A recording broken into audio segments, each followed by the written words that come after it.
Welcome to I Love the Library. Well, it's auction season. There's a very serious affliction that hits about the time of auction, the auction season does, and that's auction fever. The only way I know of to ward off an attack of auction fever is to do research. And a lot of the auctioneers put out auction bills and they give you information on the item you're interested in. Well, you take that information and do research with it. And these happen to be a few of the price guides that we had here on the shelf in the Detroit Lakes Library. This one is Toys and Prices 2010 by Justin Moen. And this one is Head Vases Identification and Value Guide by David Barron. This one is Breyer Animal Collector's Guide by Felicia Browell, Kelly Weimer, and Kelly Kasicki.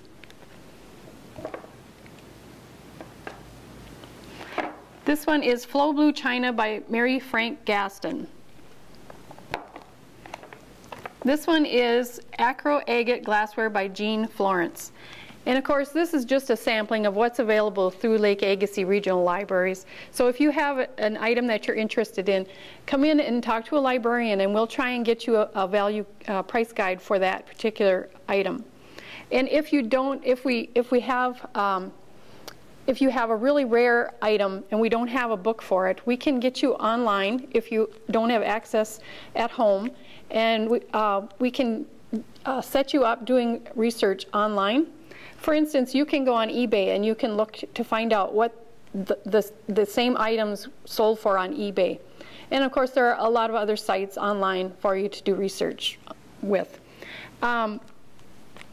If you happen to be selling an item, you still want to know what it's worth. So if you have the item, you can look at the bottom or somewhere on the item. There should be information as to who the manufacturer is.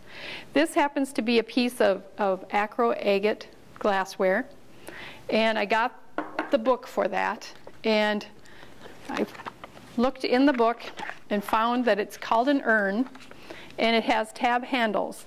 And of course, you want to measure your item, especially if it's glassware, because a lot of them came in different sizes. It tells you the size that you're looking at, and then it says here that if it's a solid piece of glass, it's not worth quite as much. If it's a marbled piece, then it's worth more, and of course, this is a marbled piece. So you can find out a value for it. And of course, when you find the value and you decide how much you're willing to go, you want to make sure you stick to that amount when you get to the auction. A lot of the different books have abbreviations in them, and the abbreviations are for the condition, because of course condition is real important when you're trying to decide how much the value is.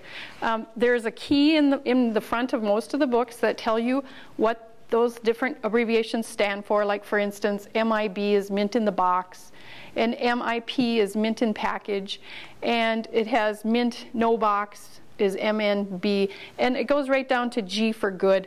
And a lot of the books on toys have played with condition, because a lot of toys, of course, are played with. But you just have to get a feel for how each book is set up, and so you can find the value of your item.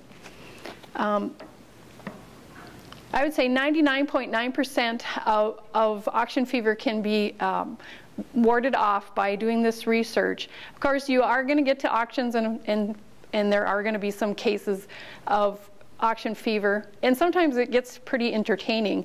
It isn't entertaining, though, if it's you that has the auction fever, or if you went to the auction solely to bid on one particular item, and the person that has the auction fever is the one bidding against you. But happy auctioning, and hope to see you at the library.